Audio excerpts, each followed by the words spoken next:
What's the main takeaway from my recent interactions with apologist Sean McDowell? Now, Paulogia is right. Paulogia is right. Now, Paulogia is right. Paulogia is right. Now, Paulogia is right. I mean, if you say so.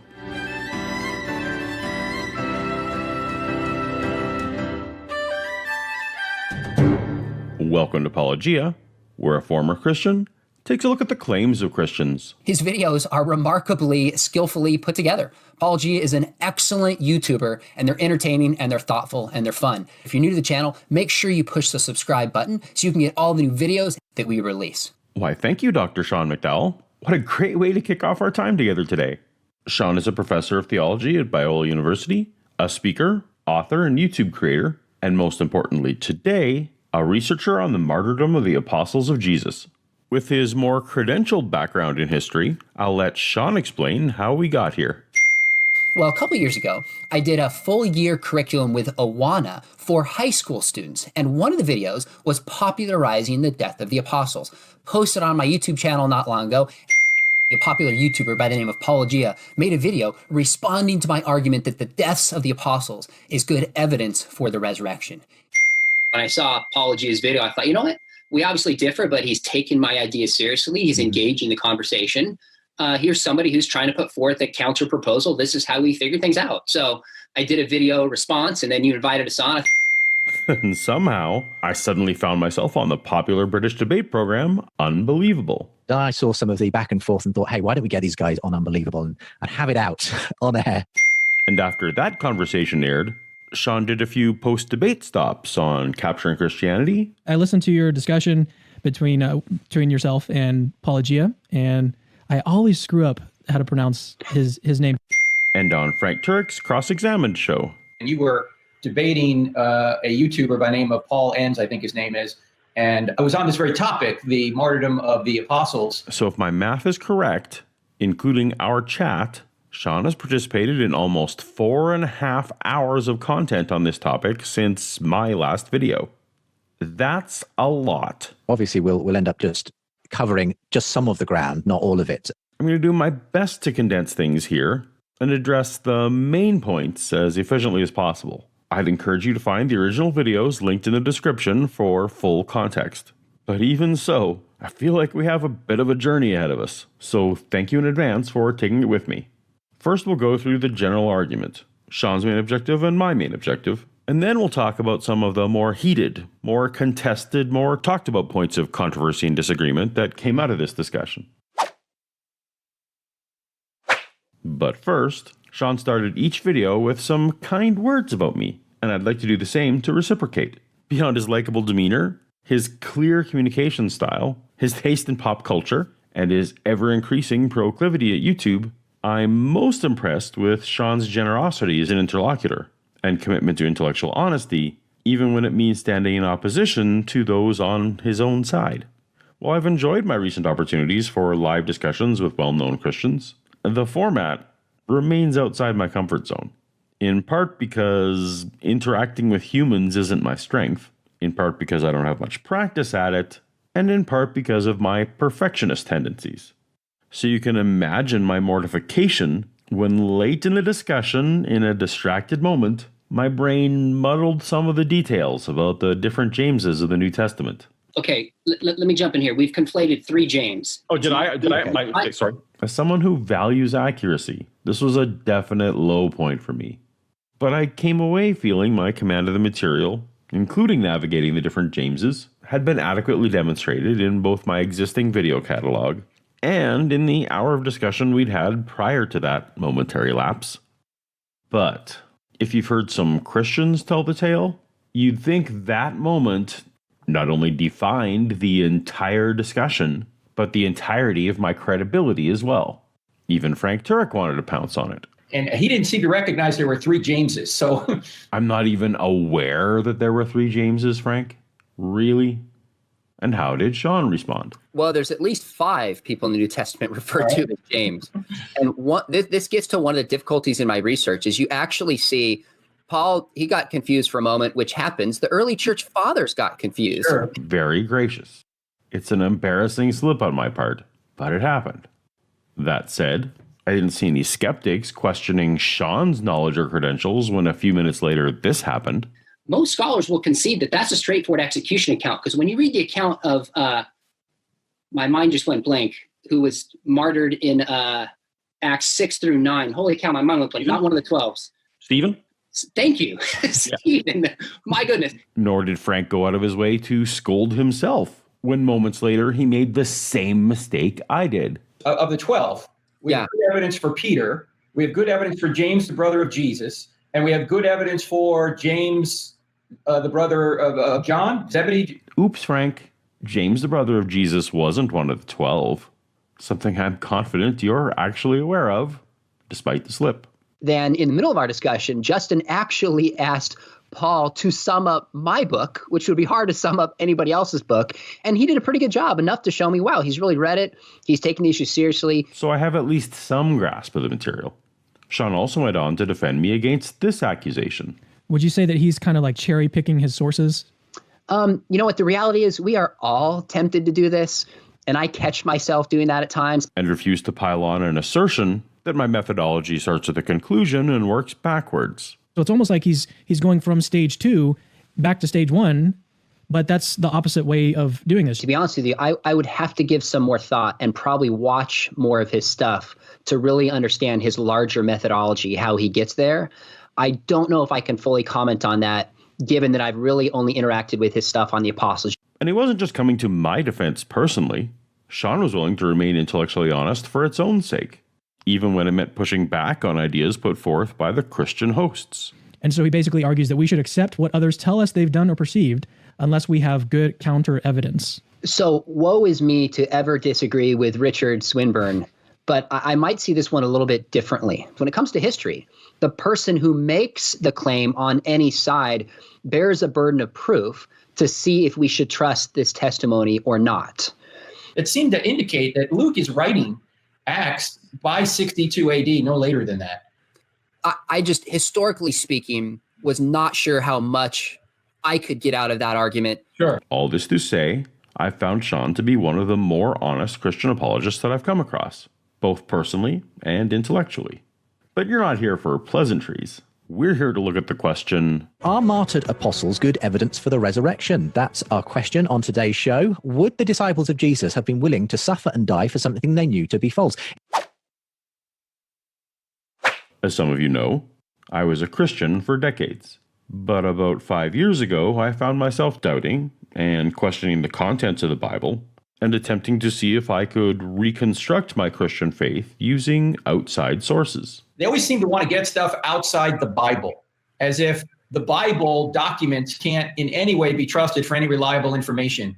Yeah, I think this is actually hard for Christians and for non-Christians, but because we all have this perspective that's like it's all or it's none. Right. Either the Bible is 100% inspired and there's no errors, or it's a worthless historical document. As he says, neither extreme works for a careful examination of history. I can forgive Sean for not knowing my full historical methodology when he sees me labeling some claims as, for the Bible tells me so. We have to look at the Bible as a historical source. I mean, if I just accepted the Bible as a historical source, then I'd just swallow completely the resurrection story as is. And this whole conversation about martyrs would be a waste of time. No, we have to look at the Bible as 66 individual books, each of which may well have had other sources behind them as well. And like any book, it's entirely possible for one sentence to be completely accurate and the next sentence to be completely false. We should look at historical sources with a consistent criteria: Christian, Jewish, Roman, Greek, etc. Are they early? Are they reliable? Do they match up with other external sources? Exactly. Historians want to match up claims in one source with external sources. That's why I care what we can find outside the Bible, Frank, to compare, to confirm. Whenever I say, for the Bible tells me so, I'm always referring to a discrete claim presented in the Bible that doesn't correspond to any external source, or often an internal source. And that doesn't mean the claim is automatically false. It's just affirmation that the particular claim isn't corroborated. I can't print this, Lois. You might have hallucinated half of it. What about the civilian contractors who corroborated my story? As someone who doesn't necessarily take the Bible as evidence of the claim, but as claims, I've still come to accept the general scholarly consensus that Paul wrote 7 of his letters, but I don't accept the entire New Testament. when it comes to the Gospels and Acts in particular, I feel about those the same way Sean feels about later Gospels that didn't make it into the biblical canon. I'm not even sure we can know at all what history is or where legend begins. Sean draws an arbitrary line that legendary details arose only after the Gospel of John, where I contend that legendary development would have begun immediately from the first days. And so, Frank, I want to know what can be confirmed outside the Bible in order to better assess what it says inside the Bible, something Sean affirms to be a good mark of historical methodology. For someone like me, when I was coming out of my Christianity, I really took this whole idea of no one would die for something that they know is a lie to be a very serious challenge that didn't have to come from the Bible. I thought that was really good external evidence. Say what one might about the accuracy of the scriptures. I don't need the Bible to demonstrate that the church exists. I can't explain it away, and since it exists, the church obviously had initial members who started the movement. Now I was Told growing up as a Christian or reading certain Christian apologists who had overstated the case and given the impression that we know with confidence that all the apostles except maybe John died as martyrs for their beliefs, refusing to recant up to the point of death. But in the more skeptical quest I later undertook, I had to ask, give me evidence any of them died for it. And the students kind of look at me and I'm thinking, I don't think I have as good of a response to this as I should have, given that I've used this argument in the past. like Sean, I started to examine this claim, and the evidence for it simply didn't match up. So understandably, when he starts to examine it and doesn't match up with what was told, he's disappointed. I had one pastor in my research, he said, man, you're going to make a liar out of all of us. And I said, man, that is not my intention, but I think we've oversold this argument. It creates people like me when you set an expectation that we know the grisly deaths and that, and that we can hang our hat on those. And I applaud you for challenging Christians to not overstate their evidence. And this is a point I agree with him, that a lot of Christians and apologists need to stop overstating the evidence for the apostles. He went out of his way to make that. And I don't remember if I used the word amen or not, but at least inside I was thinking, amen, that's right. I think there's also been a hyper trust by many Christians who read martyrs and says, hey, they all died as martyrs, and they proclaim it. Well, I've made that claim in the past, so I repent on this show from making that before I did my research. That should be corrected as well. Let's be careful. Let's have more integrity here. Let's not overstate the case. So that was a wonderful common ground that he and I left with agreeing together. Okay, since Sean and I agree on what case cannot be made, what is Sean's take? Yeah, so I'm very careful how I word this. I don't say in the book, and I don't say in any of my talks or debates, that the death of the apostles proves Christianity, nor does it prove the resurrection. It doesn't. The willingness of the apostles to suffer and die for their belief that Jesus had risen from the grave shows that they're not making this up, but they sincerely believed these claims. All it shows is they're not liars. It counters the idea that they invented this story, that they made it up, they're lying, that it's a conspiracy to get some kind of gain out of it. That's my only point. So Sean's only point is to combat a hypothesis that the resurrection is an entirely deliberately fabricated lie. For this purpose, a mere 1 or 2 sincere witnesses achieves this modest goal. However, what I put forth is entirely different. He thinks there's a better explanation for the origin of the Christian faith than them actually seeing the risen Jesus. Exactly. Specifically, I contend that whatever actual resurrection eyewitnesses we have, they were sincere. Everyone who claimed to be an eyewitness was very sincere, which is actually, I can kind of get there. You kind of got me there, that everyone who was the eyewitness was sincere. Sincere, but sincerely mistaken. Here's Sean's carefully worded statement again, but I think it's a little imprecise. My strong concern over this ambiguity took some strange turns in our conversation, which I'll get to. But I'm going to try different tack today, and hopefully make further progress by starting with Sean's position rather than mine. My concern is the word apostles. This label means different things to different people in different contexts. The author of Luke used it differently than Paul, who used it differently than church fathers, who used it differently than modern lay people. Even Jesus is called an apostle in Hebrews. There must be some other word we can use to more precisely identify the characteristics of the people we want to consider. You might be thinking, wait a minute, what about all the other people throughout history who've been willing to die for their beliefs? In fact, what about modern-day Muslim terrorists who die for their faith? Does that mean Islam is true? Yet here's an important distinction to keep in mind. They weren't eyewitnesses of Muhammad doing miracles. Yes, thank you. Sean identifies the most important distinction to be eyewitnesses. Whether they claim to be eyewitnesses, that's actually the part I really care the most about. In fact, when my initial video suggested that only eyewitnesses should be included, Sean agreed with me. If you look at the beginning of Acts, when the apostles are searching for a replacement for Judas, they have two criteria. One of the criteria is that this replacement had been with Jesus during his public ministry, and second, that this replacement had seen the risen Jesus. So the first criteria that Paulogia lays out, that the person claimed to have witnessed the risen Jesus, is an important one and a point of agreement between us. The apostles lived with Jesus. They traveled with Jesus. They said they had seen the risen Jesus. So the truth of the proclamation that we have is tied to their claim that they saw the risen Jesus.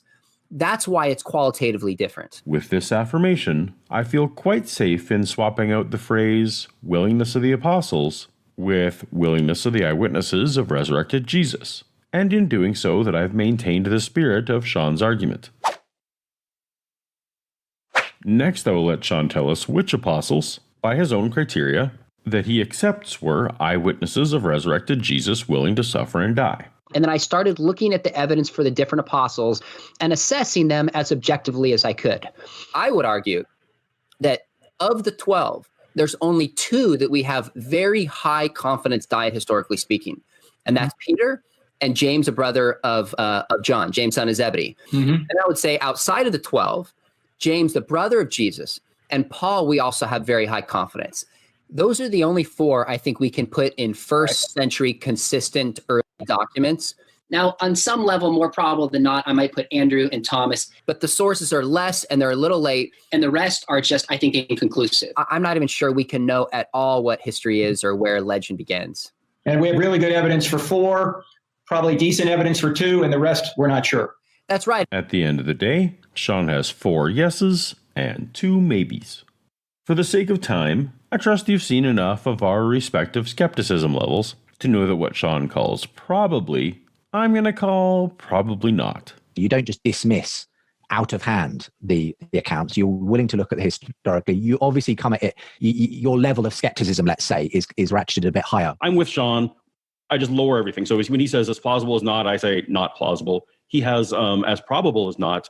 I just lower that down to like these likely didn't happen. So Peter, Paul, James, son of Zebedee, and James, the brother of Jesus, are the 4 that we should check against Sean's crafted position. If you follow my videos, you may know that I concede that there is sufficient historical evidence for me to accept that both Peter and Paul claim to be eyewitnesses and died for this belief. And Paul's like, we know they exist. Let's not waste our time there. In fact, I even concede Peter and Paul. I was pleasantly surprised. Yep. But before we move on to evaluate the Jameses, we need to take a quick sidetrack.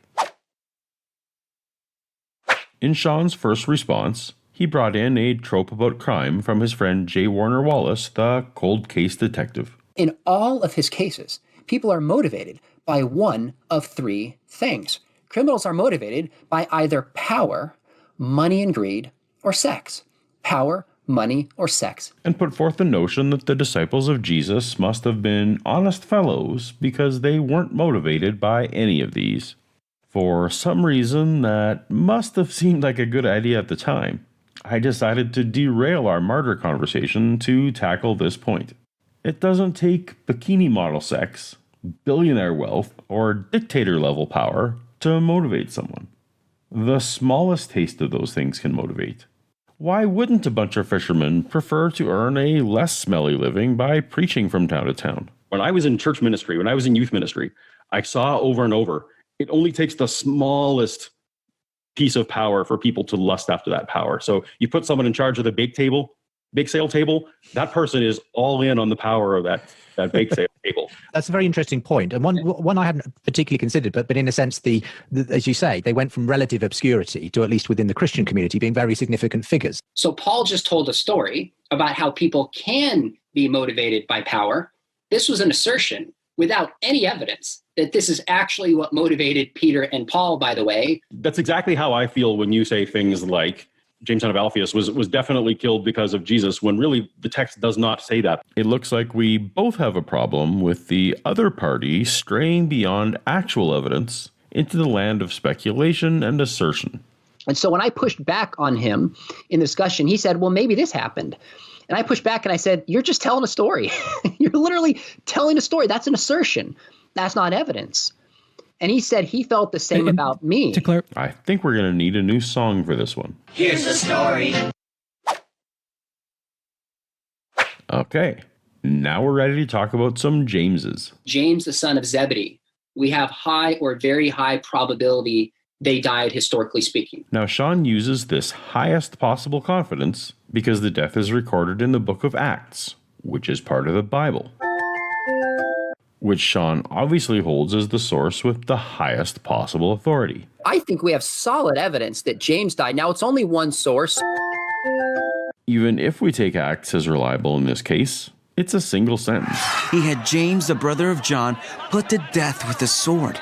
There's not much here to tell us what James was up to, nor why Herod put him to death. James is preaching a message. Oh, was he? The skeptic you were debating, Paul, and said, well, we don't know if James, son of Zebedee, was killed because he was preaching. That's an uncanny impression of me. So it's a fair question to say, if somebody robbed his house and killed him, would he qualify as a martyr? Yeah, right. And of course not. So I think it's great that he's asking this question. This account does not report what Herod believed about James during this time. Is that going to stop you from speculating about Herod's motivations? There was political motivation for this. I think you're right about that, Paul. And it pleased the religious leaders of the time. So he hasn't beheaded for political reasons, but why pick James? Because James was one of the outspoken leaders of this Christian movement. Right. Had James not been preaching the risen Jesus, had he not been a leader in the apostolic movement, had he left this movement and held different beliefs, he would not have been executed by Herod at this time. So yes, he was put to death for political reasons, but it's not just solely political reasons. Here's the story. The text does not say that. The text says that he was killed, put to death by the sword, and then you present this whole story of how, well, obviously he was going around preaching, and obviously he was going around doing this. That's not obvious to me. It's not recorded. It's an inference. Is that an inference of a kind? Sure. But that's not a blind inference. The very, very scant information we have for James, son of Zebedee, after the death of Jesus is one verse in chapter 1 and one verse in chapter 12 of the book of Acts. This is the source we're attempting to affirm, but nothing else inside or outside of the Bible can affirm it. At no point do we have James putting himself forth as an eyewitness. At no point do we know if James was preaching anything at all. What we do have is Sean spinning a tale far beyond what the text provides. But Sean's are not the only inferences that could be drawn. The early Christian arrests were for disturbing the peace, not theology. In Mark 3:17, Jesus gives James the nickname Son of Thunder. In Luke 9, when a particular Samaritan village isn't lavishly hospitable to Jesus, James asks, Lord, do you want us to call down fire from heaven to destroy them? James, son of Zebedee, was a bit of a hothead. Makes sense that a troublemaker with a temper might run afoul of the governor and get himself killed. It's an inference of a kind, sure, but that's not a blind inference. A very important point, which is, to establish that they may well have died and been killed, by someone who wanted them dead, but was it directly in response to the message that they were preaching or the faith that they held? Take again James, the brother of Jesus. Paulogia wants to say that the death of James was political murder, not ideological. The death of James, the brother of Jesus, was specifically called by Josephus a political death. Yes, James was politically murdered, but we cannot separate that from the ideology that he taught and lived. Here's the story.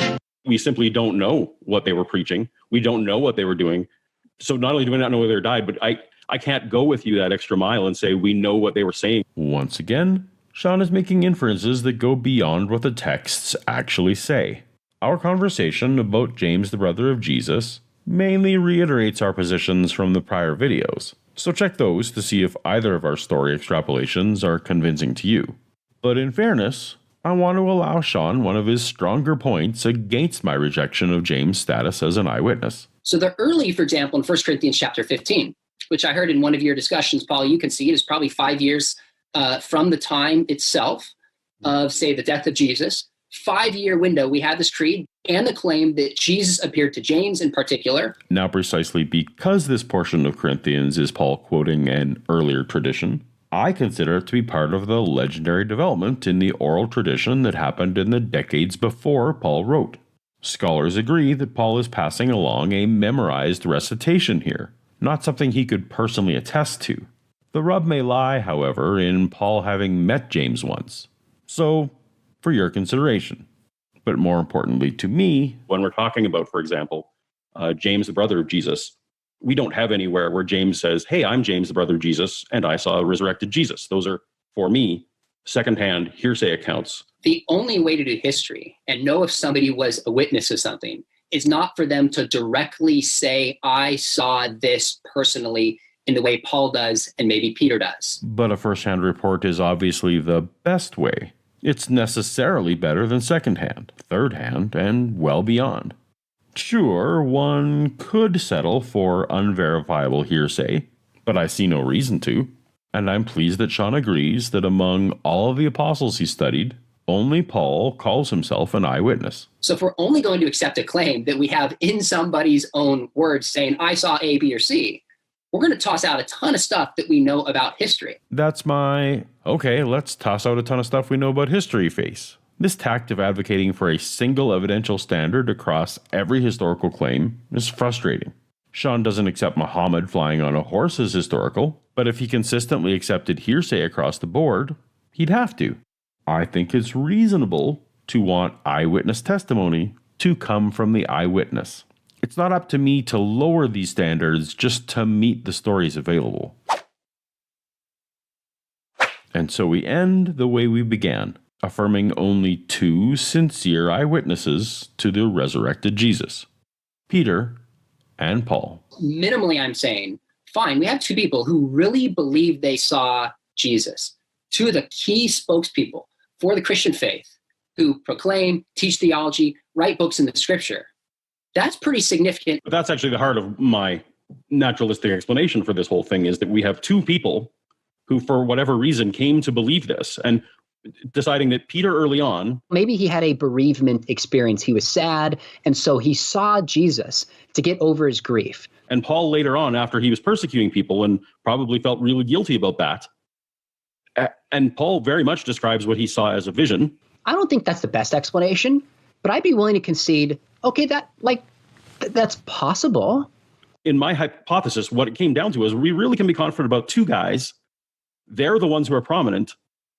And if they were sincere, which I've now come to believe those two were probably sincere, then we don't really have to go into crazy explanations about group hallucinations or group appearances and all those kind of things. Those don't have to come into play anymore. We just have to explain how two people came to sincerely believe something. That doesn't account for the empty tomb. Well, I don't think there ever was an empty tomb, so perhaps another topic for another day. What was the main thrust of Paul's argument throughout the entire debate? He doesn't trust the appearance claims to the rest of the apostles. That's a part of his critique. He only accepts Peter and Paul. And therefore, if we just have Peter and Paul, he thinks there's a better explanation for the origin of the Christian faith than them actually seeing the risen Jesus. Yes, exactly. It seems to me, though, that your point as, as a skeptic is to say, well, but on the basis of two people having this belief that they were willing to die for, is that enough realistically to not posit a more likely thing that they, had some bad pizza or whatever the equivalent example is for them, that they just misinterpreted something? Yes. Awesome. While they presumably haven't suddenly changed their mind on this resurrection thing, it seems that both of the Christians in this conversation came away with a clear understanding of my point and my position. What more could I ask for in such a situation? Well, that's the main topic in a nutshell. But with so much discussion going on, there were bound to be sexy side topics to flare up and rabbit trails to follow.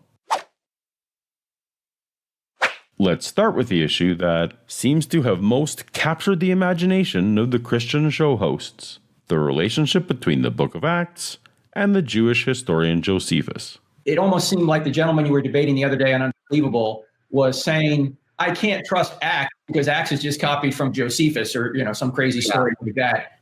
Some crazy story. As dedicated as Frank clearly is to accurate depictions, let's go ahead and take a look at what was actually said when Sean was making a defense of the general historicity of the biblical book of Acts. When we look at Acts, we compare it to what we know with Josephus, and independently with the writings of Paul, we see a remarkable matchup between them. According to Sean, Acts lines up with the secular historian Josephus, and Acts lines up with the letters of Paul. As I've said all along, I'm looking for corroboration of the Bible claims. Now you'll recall from earlier in the video that I accept 7 of the letters of Paul to be authentic. So if Sean is right, this should be a very compelling argument to me. However, one of my primary reasons for being skeptical of Acts is that... But I really don't think that Acts and the Pauline letters line up very well at all. What I see to be the remarkable differences, rather than remarkable similarities, between Paul's letters and the book of Acts are enough to fill an entire video, or even a series of videos for me one day. But in the scope of this conversation, I merely wanted to put on record my high-level counter to Sean's point. And since Sean mentioned 2 external sources he feels corroborate Acts, the completist in me was compelled to address the second as well. People who work at secular colleges who aren't bound by, that the Bible is true and inerrant. This is a little dig from me. Sean works at Biola University. And like most evangelical Christian universities, everyone on staff is required to conform their personal, professional, and academic work to a statement of faith. For anyone to work at Biola, they must affirm that the scriptures of the Old and New Testaments are without error or misstatement in their moral and spiritual teaching and record of historical facts. They are without error or defect of any kind. Now, while it would not follow that an academic who signs such an affirmation is therefore wrong about any arrived conclusion, it certainly does follow that such an academic was not free to arrive at an alternate conclusion. Since far more New Testament study is happening under such statements of faith than under academic freedom, I was clumsily attempting to clarify the scope of the opinions I was about to characterize. We know that the author of Luke Acts used many sources. Most of them think that Josephus was one of the sources that he used in his book. So it doesn't surprise anyone that Josephus occasionally lines up with Luke when we feel that that's one of the sources that he used. Now, I'll confess that even in the context of narrowing it down to scholars with full academic freedom, I overstated my case to say that most of them think that Josephus served as a source for Acts. I haven't done the kind of survey necessary to make such a proclamation. We'll talk more about this momentarily, but suffice to say that in the moment, this is a view common enough for Sean to be aware of and to have considered. It's not a solid case that Acts just borrows Josephus. We see overlap, but when they overlap, things are described very differently. Some stuff is included, some stuff is left out. Doesn't have the marks of somebody who's just copying another document. While at the time, I failed to specify the relative weight upon which I place this Josephus source hypothesis, I'll clarify now that I take it as an interesting possibility rather than a scholarly certainty.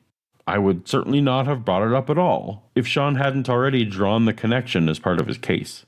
But this was clearly something that stood out for Sean as he reflected on our conversation. So what I should have done at that moment, I always think of the moment after, I was like, I so do I, especially when I'm debating my wife. Now, one point I would say is, okay, let me just concede to you that Luke borrows Josephus. Mm-hmm. So when he says he's citing these other accounts, doesn't that tell us we can trust him to use good, reliable sources? So ironically, that point actually works in my favor. That someone uses one reliable source tells us nothing about the reliability of their other sources. For example, I have used Sean's book as a major source in all of my videos about the fates of the apostles. I'm pretty sure that Sean considers his own book to be an excellent source of information. But at the same time, I also use sources who claim that the author of Acts used Josephus as a source.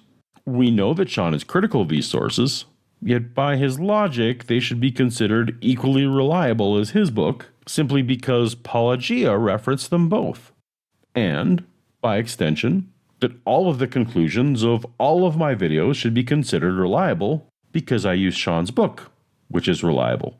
Obviously, this does not follow, as Sean goes on to critique. I've just been reading the new commentary on Acts by Keener that's out with Cambridge Press. He says, almost all scholars date Acts between 70 to 90, most within the 80s. So it's a minority of scholars in the 90s. But if Josephus is written in the 90s, of those few who date Acts in the 90s, it's still a very smaller fringe group who would say that Acts uses Josephus. Sean really wants to label the Josephus as an Acts source view as fringe.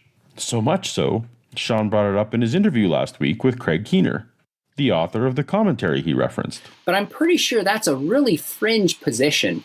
How many people accept scholarly, and do they have good reasons to think the book of Acts was borrowed from Josephus? In terms of how many, it depends. As of a few years ago, when Richard Purvo, who holds a 2nd century date for Acts, when he wrote about summarizing the different positions, between 70 and 90 was the majority position. The 60s was the second leading position. The 90s was the third leading, and the 2nd century was the smallest. Now, since that time, the 2nd century has grown.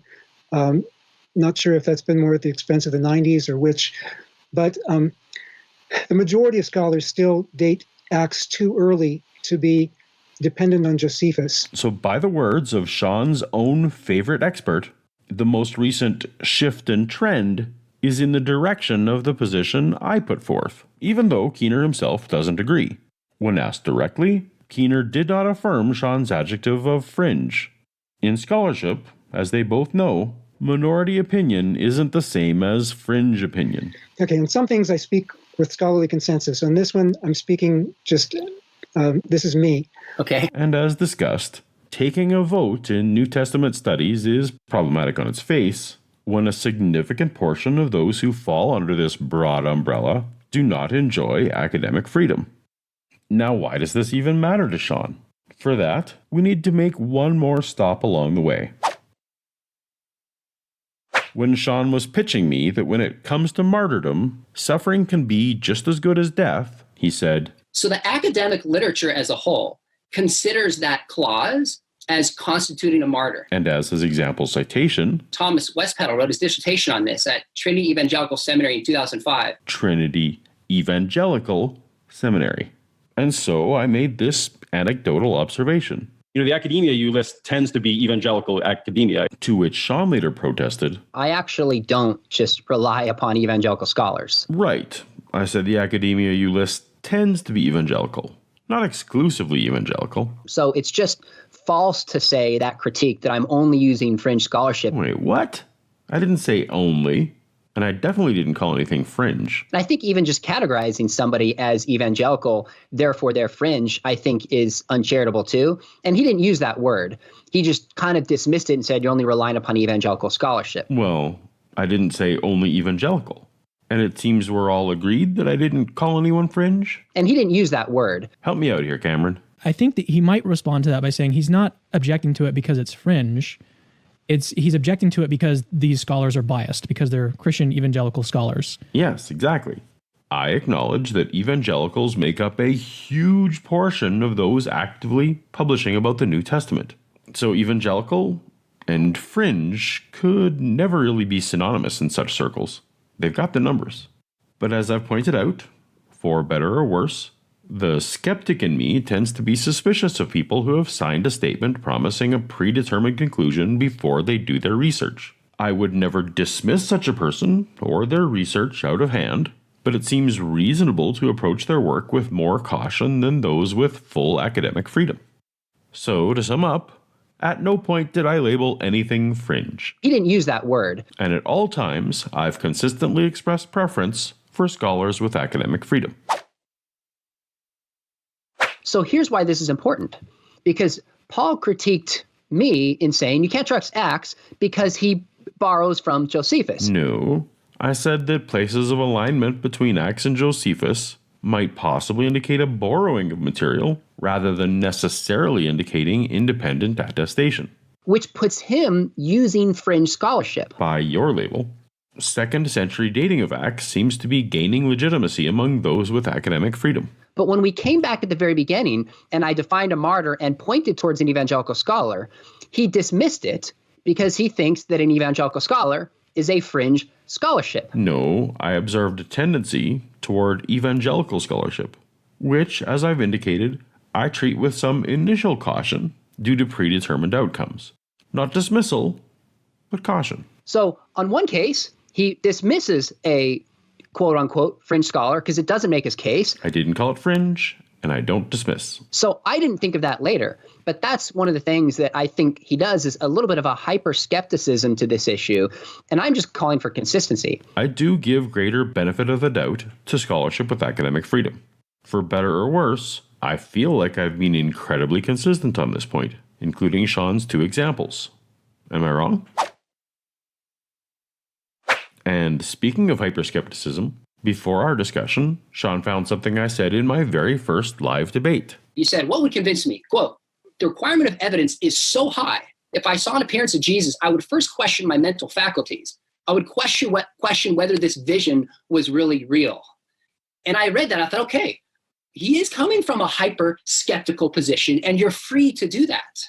But that's not how scholarship operates. When you talk to me about being hyper skeptical, if I saw Jesus in front of me, like that's either a miracle or I'm seeing something. Like those are the 2 options. So it only makes sense to me. I can't imagine, Sean, if someone from your congregation came and said, I saw Jesus appeared to me last night, you would probably at least in your head say, well, perhaps this was something you imagined and perhaps it was real. You'd at least put both of those options on the table. Yeah. So I don't think it's hyper skeptical to at least want to go through the mental exercise of saying, did I have bad pizza? Are there factors? Am I overtired? Are there factors that may have contributed?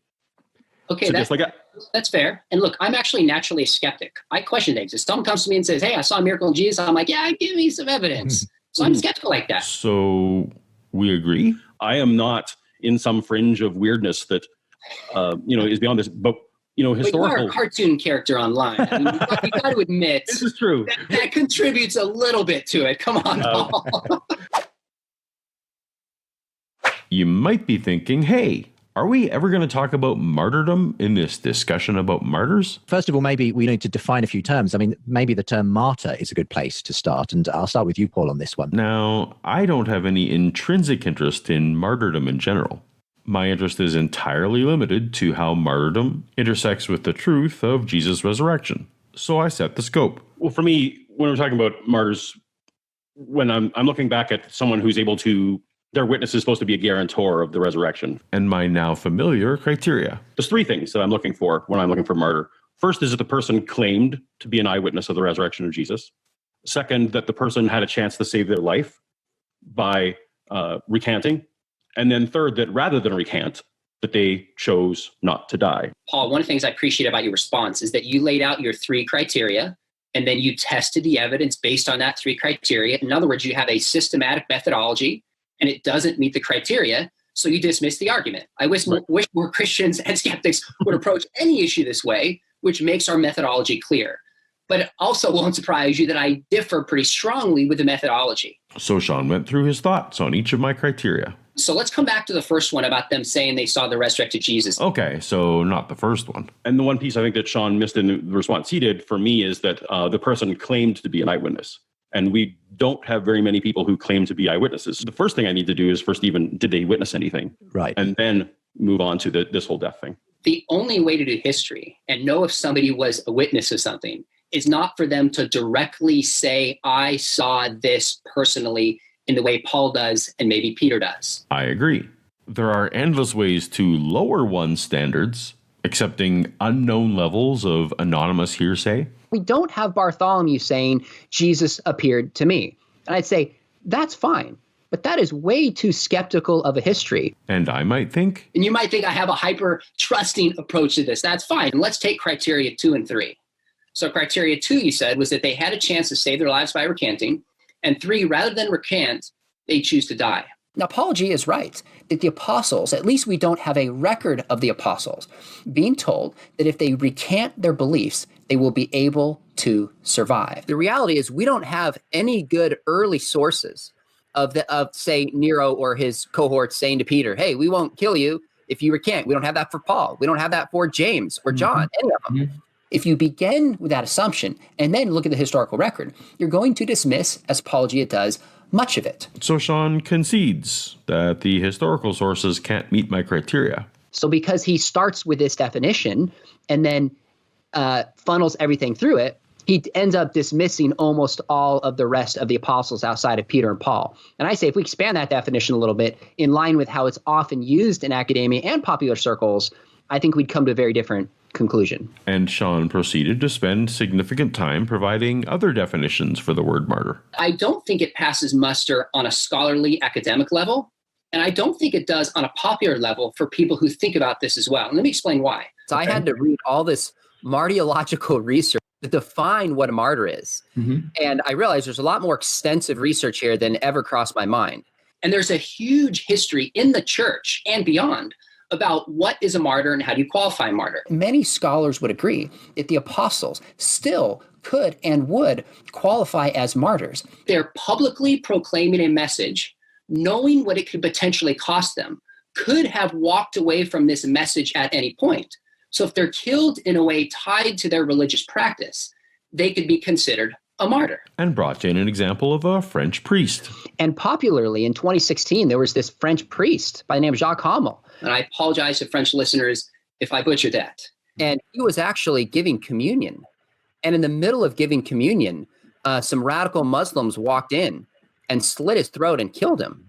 But Muslims, Christians, the press, the president of France, everybody refers to him as a martyr because he died while actively living out his faith, even though he didn't have a chance to recant. He didn't have a chance to recant, but nor can we reasonably expect that any priest in the Western world has any realistic expectation that they're putting themselves in imminent danger for talking about Jesus.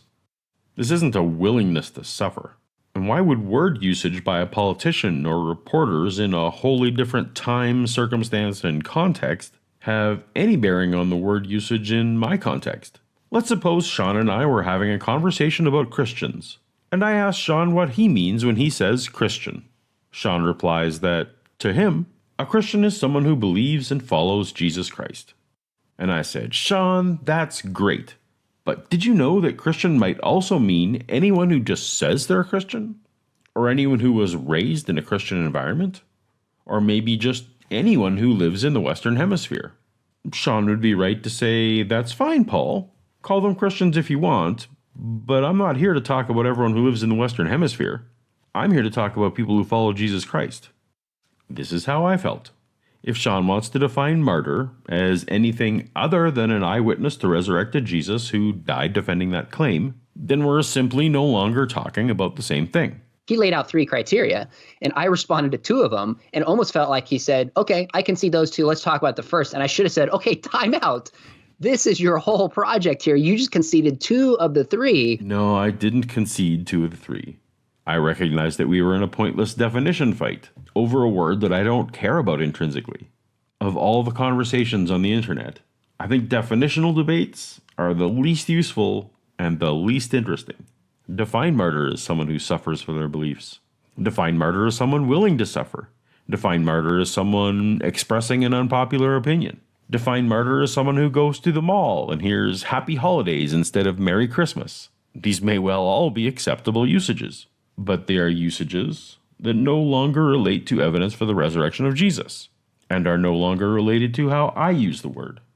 If in these conversations I need to stop using the word martyr, that's fine.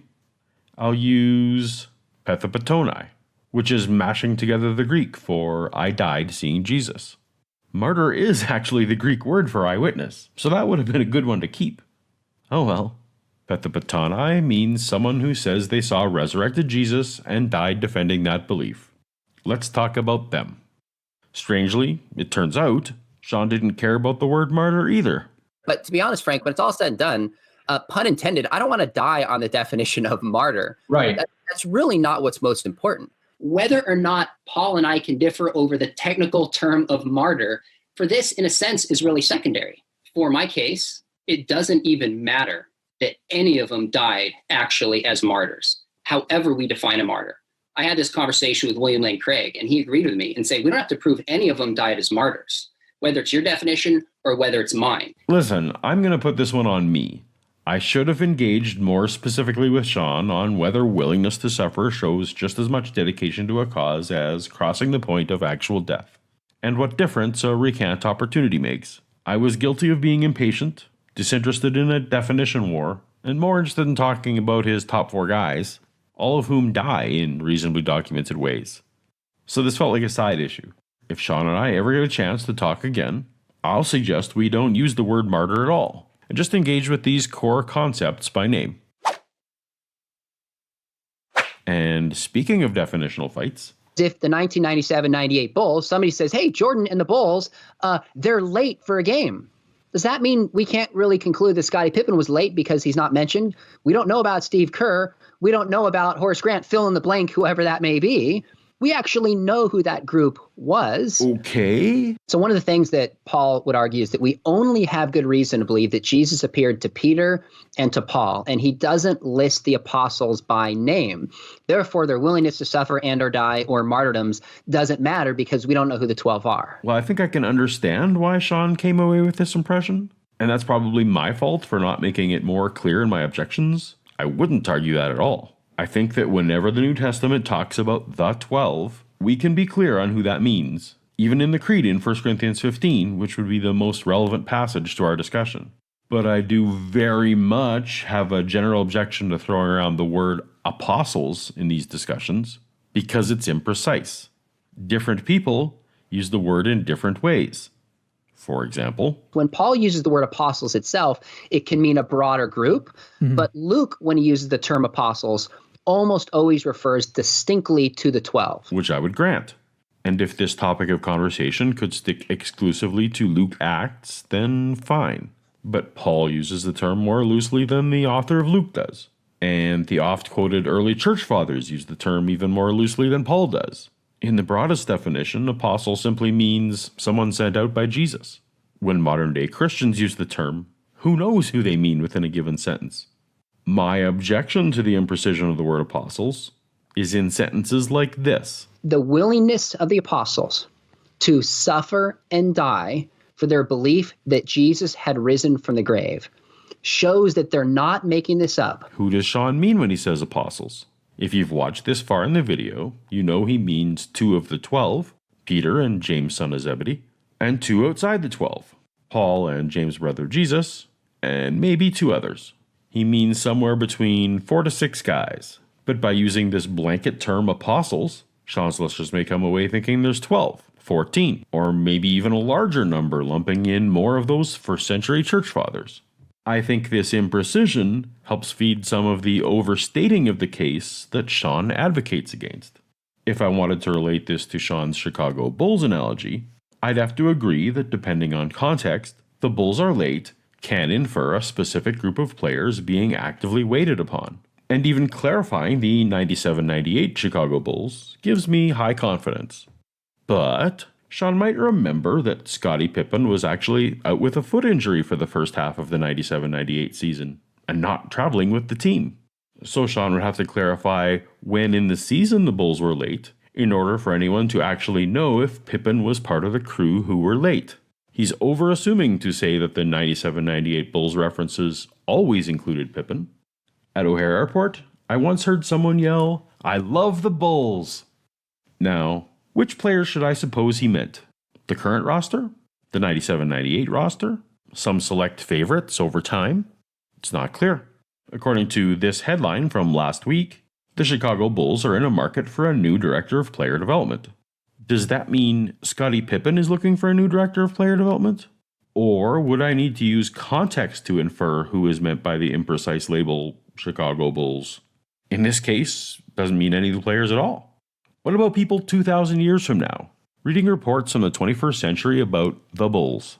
Will they automatically know which players are meant in all contexts? Or will they need to question and dig and, in some cases, debate the usage? Just like the bulls, sometimes context tells us who are meant by the term apostles, and sometimes the context leaves it ambiguous. And so, it's an ambiguous label. I've been going for a while, and there are so many other points I wanted to cover. We don't have to assume all of Acts, all John, all the Gospels are true. We ask, is a claim, an event, or a saying multiply attested in different genres and in different books? And when it comes to the appearances of Jesus, that's exactly what we find. No, even if we take the Gospels and Acts at their word, none of the post-resurrection appearances are multiply attested. Unlike most Jesus stories, each incident of an appearance is recorded in only one place in the Bible, singly attested. Now, some skeptics will dismiss the story and say it's been made up because it's invented to look like Jesus. Now, I don't buy that. But I said to Paul, fine, I'll give you that argument. He didn't grant that to me, and I've never made that argument. I just assume Sean might be thinking of some other skeptic here. He does talk to a lot of them. We can't just ask what's possible. You have to have any theory that is going to explain all the facts as we know them. I have a theory that explains all the facts. It's just that you and I don't yet agree on what those facts are.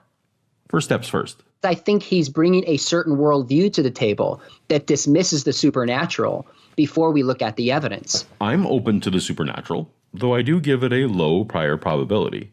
Remember, I first came to serious study of the resurrection evidence, fully believing that Jesus rose from the dead. I was all on board for the supernatural in all its forms. But you still think that's a more likely scenario ultimately than the miraculous one. It was the lack of evidence that turned me away.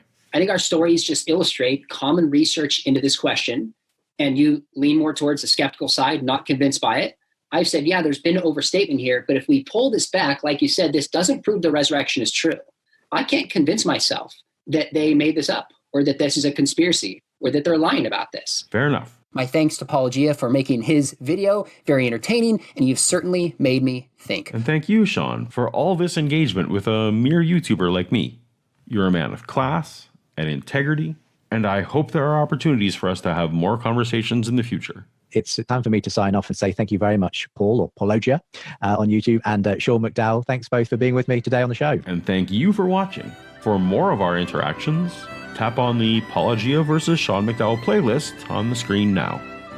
Your YouTube channel is bigger than the church was for decades. Until next time, later.